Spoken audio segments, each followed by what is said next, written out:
इतनी लंबी दाढ़ी रखा रखी है आपने, भयंकर रूप बना रखा है, और आप हिंदुओं के बच्चों को एडमिशन नहीं लेते। 5% बच्चे मेरे यूनिवर्सिटी में पढ़ रहे हैं। जिन्ना हमारे आदर्श नहीं हो सकते। जिन्ना से हम क्या प्रेरणा ले रहे हैं भाई?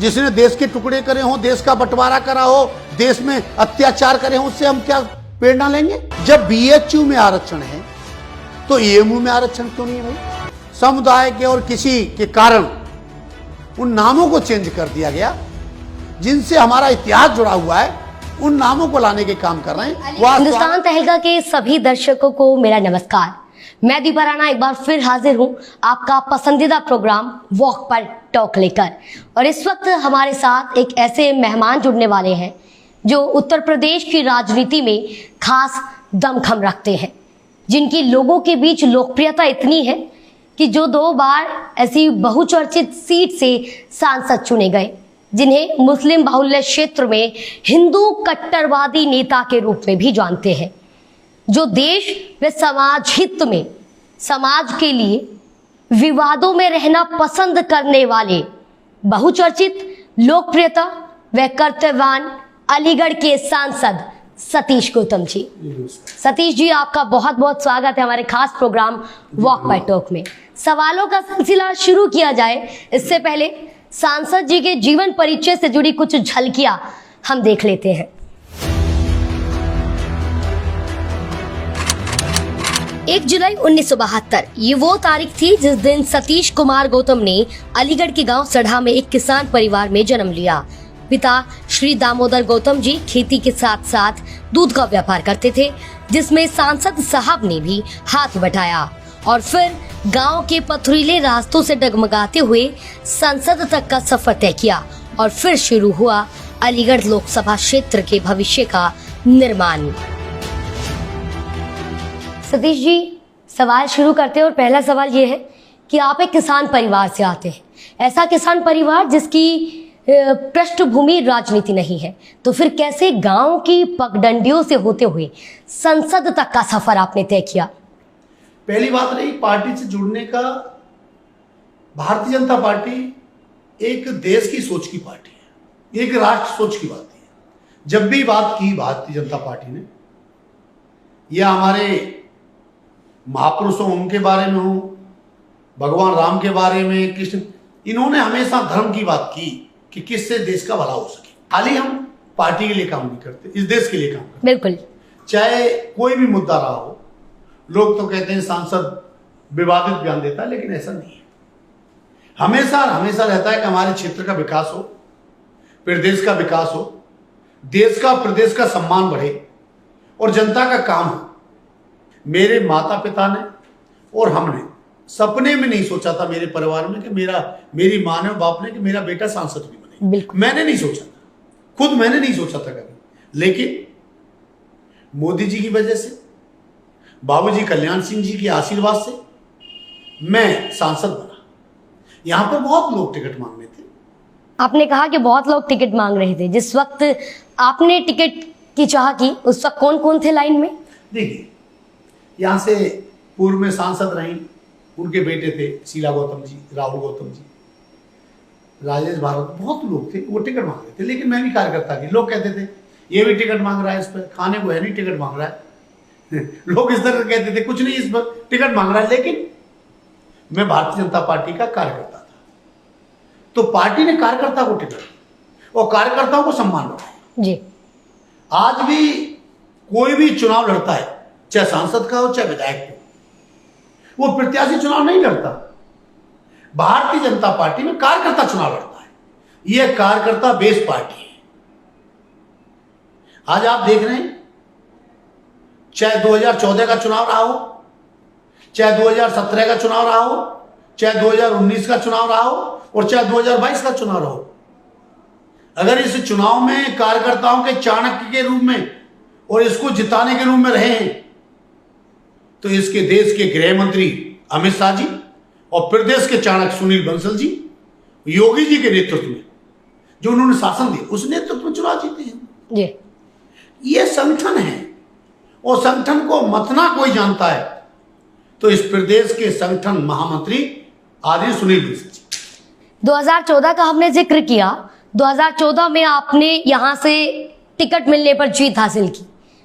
अलीगढ़ जो मुस्लिम बाहुल्य क्षेत्र है, क्या कभी लगा नहीं कि गलती कर दी यहाँ से चुनाव लड़के, यहाँ से टिकट लेकर? देखिए, अलीगढ़ मेरा पैतृक गांव है। मैं अलीगढ़ का रहने वाला हूं।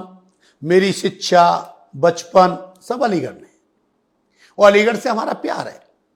अलीगढ़ जब पूरा जीवन अलीगढ़ का है, जन्म हमने अलीगढ़ में लिया, शिक्षा अलीगढ़ में प्राप्त की, खेले कूदे अलीगढ़ में, सब कुछ अलीगढ़ में किया है, तो उससे क्यों ऐसा होना चाहिए? अलीगढ़ गंगा और जमुना के बीच का क्षेत्र है। ऐसा क्षेत्र मिलना ही बड़ा मुश्किल है। एक तरफ गंगा बहती है, एक तरफ जमुना जी, बीच में अलीगढ़ है। और इससे अलीगढ़ तो 84 कोस की परिक्रमा का पवित्र भूमि है अलीगढ़। तो इसलिए अलीगढ़ में ऐसा सोचना नहीं है। अलीगढ़ तो मेरा मान है, तो बिल्कुल मेरे में और मेरे जीवन में समर्पण अलीगढ़ है। मैं अलीगढ़ की बदौलत ही आज सांसद। जी, अगला सवाल है मेरा। सांसद बनने के बाद आप रसायन एवं स्थायी समिति के सदस्य और रेल मंत्रालय परामर्श समिति के सदस्य बने, लेबर कमेटी में रहे, कैसा अनुभव रहा? देखिए, सदस्य इसीलिए बनाए जाते हैं कि जो सरकार चल रही है उसका, उस सरकार में उस जो विभाग है उनमें क्या काम चल रहा है। मैं रेलवे का सदस्य बना, तो रेलवे पे सदस्य बनने के बाद मैंने वैसे भी रेल में विकास हुआ। दूसरा बात, अलीगढ़ की मैं बात करूं, अलीगढ़ में रेलवे स्टेशन पर लिफ्ट नहीं थी, बुजुर्गों को चढ़ने में प्रॉब्लम होती थी, उसको लिफ्ट लगवाने का काम किया। शौचालय सीढ़ी लगवाने का काम किया, नए प्लेटफार्म बनवाने का काम किया। अलीगढ़ में नया भवन बना है, देश का झंडा अलीगढ़ में तिरंगा लगवाने का काम किया। और अलीगढ़ का रेलवे स्टेशन एक कैटेगरी का करने का काम किया, और एक अलग से फुट ब्रिज बनवाने का भी काम चल रहा है। हम किस तरह से, जिस विभाग में हम सदस्य हैं, उस विभाग से अपने क्षेत्र का क्या भला कर सकते हैं और क्या होना चाहिए। क्या किसान अब खुश है बीजेपी से? अरे खुश नहीं होता तो बहुमत की सरकार दे रहा है। पहली बार है इस उत्तर प्रदेश में कि कोई सरकार फुल बहुमत की आई है। 2017 में हम फुल बहुमत की सरकार आई, 7 विधानसभा में अलीगढ़ की जीते। फिर 2022 में फिर अलीगढ़ की 7 विधानसभा जीते। उत्तर प्रदेश में फुल बहुमत की सरकार आई, योगी जी मुख्यमंत्री बने और फिर मुख्यमंत्री बने। ये पहली बार है। ये डबल इंजन की सरकार, योगी मोदी जी की सरकार, डबल इंजन की सरकार सबने स्वीकार की। किसानों ने फिर भी आंदोलन कर डाला? नहीं, वो किसानों का आंदोलन नहीं था। तो कौन थे वो किसानों का आंदोलन? हमारे अलीगढ़ में कोई आंदोलन का असर नहीं था। वो कुछ निश्चित लोग हैं, उनका जीवन भर यही काम है, वो आंदोलन नहीं करते, वो अपना आंदोलन चलाते हैं, स्वयं का आंदोलन और स्वयं के फायदे के लिए। 2018 जब आपने अलीगढ़ मुस्लिम विश्वविद्यालय से जिन्ना की तस्वीर हटाने की बात कह दी, आखिर उस वक्त उद्देश्य क्या था, मन में क्या चल रहा था गौतम जी? देखिए, मेरा ये है, जिन्ना हमारे आदर्श नहीं हो सकते। सुभाष चंद्र बोस, महात्मा गांधी, चंद्रशेखर आजाद, ये हमारे आदर्श हो सकते हैं। जिन्ना इस देश का आदर्श नहीं हो सकता। जिसने देश का विभाजन किया हो, देश में बंटवारे में अहम भूमिका रही हो, खून कच्चर किए हो, उस इंसान की यूनिवर्सिटी में तस्वीर लगाना ये दुर्भाग्य की बात है। मैंने उसका विरोध किया। मैंने कहा, आप इससे क्या, मेरी जिन्ना की तस्वीर से आप तस्वीर किसकी लगाई जाती है? महात्मा गांधी की, सुभाष चंद्र बोस की, भगत सिंह की, चंद्रशेखर आजाद की क्यों लगाई जाती है? प्रतिमा महापुरुषों की, राजा महेंद्र प्रताप की क्यों लगाई जाती है? ये इसलिए लगाई जाती है कि कम से कम उससे हम प्रेरणा लें। जिन्ना से हम क्या प्रेरणा ले रहे हैं भाई? जिसने देश के टुकड़े करे हो, देश का बंटवारा करा हो, देश में अत्याचार करे हो, उससे हम क्या प्रेरणा लेंगे? और ऐसे इंसान की तस्वीर लगाना, मैं तो उसका विरोधी हूं पूरा। अलीगढ़ में यूनिवर्सिटी में यूनियन हॉल में लगा रखी थी, मैंने उसका विरोध किया, और करना चाहिए, मेरा कर्तव्य बनता है, मैं करूंगा। जिन्ना का मुद्दा शांत नहीं हुआ। आपने एएमयू में पिछड़ों के लिए, दलितों के लिए आरक्षण की मांग कर दी, आखिर चाहते क्या थे? एक से केंद्र शासित यूनिवर्सिटी जो केंद्र संचालित करता है, केंद्र के पैसे से जो यूनिवर्सिटी चलती हो, आप मुझे बताइए, उसमें मेरे वाल्मीकि के बच्चे को, जाटव के बच्चे को, कोरी समाज के बच्चे को, धीमर के बच्चे को और तुम्हारा खटीक के बच्चे को, एससी, एसटी, ओबीसी, इन बच्चों को पढ़ने का अधिकार है या नहीं है? जब बीएचयू में आरक्षण है तो एएमयू में आरक्षण क्यों नहीं है भाई? अलीगढ़ में यूनिवर्सिटी और मेरा एससी का, ओबीसी का, बीसी का बच्चा धक्के खा रहा है बाहर। पैसा किसका? केंद्र सरकार का। बच्चे किसके पढ़ रहे हैं? एक समुदाय के, केवल एक समुदाय के। क्यों पढ़ रहे हैं भाई? मुझे तो उस दिन संतुष्टि मिलेगी जब अलीगढ़ मुस्लिम यूनिवर्सिटी में एससी के बच्चे, ओबीसी के बच्चे, एसटी के बच्चे पढ़ेंगे। एक गरीब मां का बेटा जब उस यूनिवर्सिटी में पढ़ेगा, पढ़कर आईएएस, पीसीएस, डॉक्टर, इंजीनियर बनेगा, तो मुझे गौरव, शांति मिलेगा, गौरव प्राप्त होगा कि मेरा एक गरीब मां का बेटा इस यूनिवर्सिटी में पढ़ पा रहा है। आज हो क्या रहा है? केवल एक समुदाय के लोग ही उसमें पढ़ रहे हैं। एक समुदाय के लोगों को ही पढ़ने की उसमें भर्ती है। आज यूनिवर्सिटी के आप चले जाइए मेडिकल में, केवल एक ही समुदाय के डॉक्टर हैं, एक ही समुदाय के टीचर हैं। ये क्या मैसेज देना चाहते हो भाई? अच्छा, टीचर भी कैसे हैं? आपने आप मुझे बताइए, जब शिक्षा हो, आप गुरु के रूप में हो, टीचर चाहे हिंदू हो, मुस्लिम हो, सिख हो, ईसाई हो, गुरु गुरु है, लेकिन गुरु की वेशभूषा तो अच्छी हो। इतनी लंबी दाढ़ी रखा रखी है आपने, भयंकर रूप बना रखा है, और आप हिंदुओं के बच्चों को एडमिशन नहीं लेते। 5% बच्चे मेरे यूनिवर्सिटी में पढ़ रहे हैं। मेरी तो आज भी मांग है और आगे भी मांग रहेगी जब तक मेरे बच्चे एससी, एसटी, ओबीसी के बच्चों को आरक्षण नहीं मिलेगा यूनिवर्सिटी में।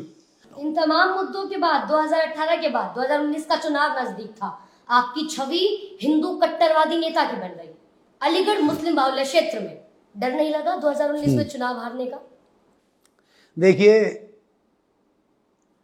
मैं कोई कट्टरवादी बात नहीं करता, मैं बात करता हूं सिद्धांत की। मैंने बात की कि आप सर सैयद खान साहब को आप पढ़ा रहे हो, उनका जन्मदिन मना रहे हो, उनकी सेमिनार कर रहे हो, तो मैंने कहा जो जमीन दाता थे राजा महेंद्र प्रताप, जिस पर यूनिवर्सिटी बसी हुई है, क्या आप उनका जन्मदिन मनाना चाहिए, नहीं मनाना चाहिए? आप राजा महेंद्र प्रताप जी का भी जन्मदिन मनाइए, जिन्होंने यूनिवर्सिटी देने का काम किया। लोगों को कहा भाई इतना देश आजाद हुआ, सांसद क्यों बात कर रहा है राजा महेंद्र प्रताप की? इससे पहले पूर्व सांसद हुए बहुत, किसी ने बात नहीं की। भाई जो उन्होंने नहीं किया वो मैं क्यों नहीं करूं?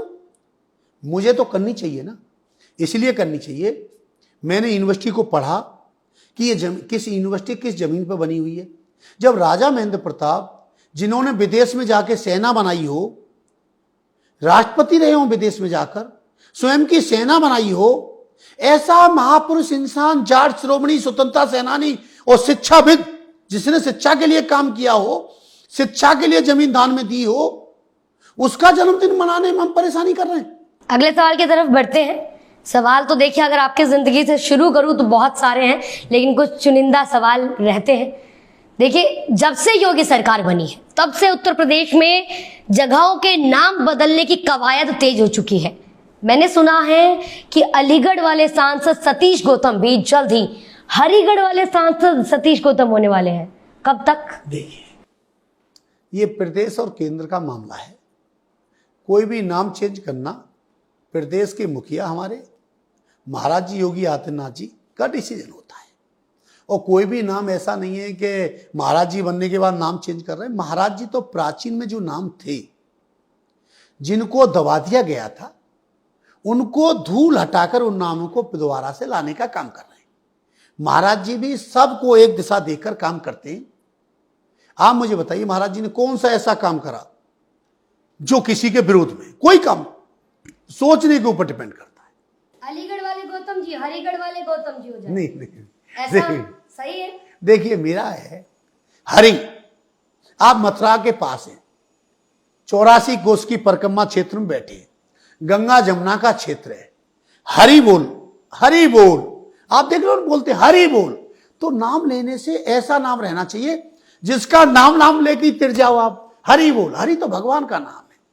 अगर कोई कह भी रहा है तो अगर हो जाता है तो कोई बुराई नहीं है। हरि बोल भगवान का नाम होना चाहिए, इसमें कोई बुराई की बात नहीं है। जी, विधानसभा चुनाव बीजेपी ने जीता, उसके बाद अलीगढ़ में चर्चाएं तेज हो गई कि सांसद सतीश कुमार गौतम प्रदेश अध्यक्ष बनने वाले हैं। कितनी सही है ये बात? देखिए, इस बारे में मुझे कोई पता नहीं। मैं एक भारतीय जनता पार्टी का कार्यकर्ता हूं और कार्यकर्ता बेस पार्टी है। ये हमारा प्रदेश नेतृत्व और केंद्र का नेतृत्व तय करता है कौन क्या बनेगा। चर्चाएं हर प्रकार की होती हैं, चर्चाएं चलती रहती हैं, चर्चाएं हमेशा रहनी चाहिए। चर्चाएं रहती है तो काम करने का है। तो इसमें कोई मेरा ये नहीं है। ये प्रदेश और केंद्र नेतृत्व तय करता है कौन क्या बनेगा, और जो नेतृत्व तय करता है उस हम कार्यकर्ता के रूप में उसे स्वयं स्वीकार करते हैं, उसमें काम करते हैं। देखिए, आपने कहा चर्चाएं हैं, चर्चाओं को सवालों में बदलना ही पत्रकार का काम है। आप अभी विदेश यात्रा से लौटे हैं, चर्चा है कि सांसद जी मंत्री बनने वाले हैं। अग्रिम बधाई आपको। जो चीज मुझे नहीं पता, आप पता नहीं कहां से ला रहे हैं। मैं भारतीय जनता पार्टी का कार्यकर्ता हूं, ये मेरे लिए सौभाग्य की बात है। भारतीय जनता पार्टी का कार्यकर्ता न कभी हटता, कभी नहीं हटता, कार्यकर्ता हमेशा रहता है। तो मैं भारतीय जनता पार्टी का कार्यकर्ता हूं। मुझे सांसद के रूप में मेरे नेतृत्व ने जिम्मेदारी दे रखी है, उसको निभा रहा हूं। आगे जो भी नेतृत्व कहेगा वो मैं काम करूंगा कार्यकर्ता के रूप में। जी, विदेश यात्रा से आप लौटे हैं, अलीगढ़ वालों के लिए क्या उपहार लाए हैं? देखिए, हम विदेश यात्रा पर गए। हमारे यहाँ पर ताला नगरी और डिफेंस कॉरिडोर योगी आदित्यनाथ जी की वजह से और प्रधानमंत्री जी की वजह, नरेंद्र मोदी जी की वजह से डिफेंस कॉरिडोर आया है। जब हम किसी डेलीगेशन में माननीय राष्ट्रपति जी के साथ मेरा जाना हुआ, और वो भी मोदी जी के आदेश पर, कोई भी स्वयं सांसद को नहीं पता मुझे जाना है नहीं जाना, ये केंद्र नेतृत्व तय करता है किसको डेलीगेशन को कहां जाना है। एक आखिरी सवाल है मेरा, 2024 के चुनाव में क्या तैयारी है, तीसरी बार या फिर कुछ और? देखिए, ये भारतीय जनता पार्टी का संगठन तय करता है कौन सांसद बनेगा, कौन सांसद का चुनाव लड़ेगा। मेरा कर्तव्य है केंद्र सरकार की योजनाएं, प्रदेश सरकार की योजनाओं को जन जन तक पहुंचाना, गांव में चौपाल लगाकर, गांव में भ्रमण कर कर लोगों को जो मकान, गैस, शौचालय, अनाज और जो केंद्र की योजना, आयुष्मान कार्ड, ये मिलने नहीं मिलने, लोगों की क्या परेशानी है। मेरा काम है केंद्र और प्रदेश की योजनाओं को गांव गांव तक पहुंचाना, उसका इम्प्लीमेंट कराना, पूरी तरह से योजना लागू हो रही है नहीं हो रही है, अगर नहीं हो रही है तो अधिकारियों को बुलाना और जनता के बीच में बैठना, ये मेरा कर्तव्य बनता है। कौन सांसद लड़ेगा, कौन नहीं लड़ेगा, ये केंद्र और प्रदेश तय करता है, हमारे यहाँ पर और कोई तय नहीं करता। सांसद जी, वक्त देने के लिए बहुत बहुत शुक्रिया। और देखिए, सवाल जवाब का सिलसिला यूं ही चलता रहेगा। मैंने पहले भी कहा था कि अगर सवाल शुरू करूं आपकी जिंदगी से जुड़े तो शायद लोग देखते देखते थक जाएंगे। एक बार फिर मिलेंगे और कई सारे सवाल फिर लेकर हाजिर होंगे। बहुत बहुत नमस्कार, बहुत बहुत धन्यवाद। तो ये थे हमारे साथ अलीगढ़ की बहुचर्चित सीट से सांसद सतीश गौतम जी, जिन्होंने तमाम सवालों का सटीक जवाब दिया।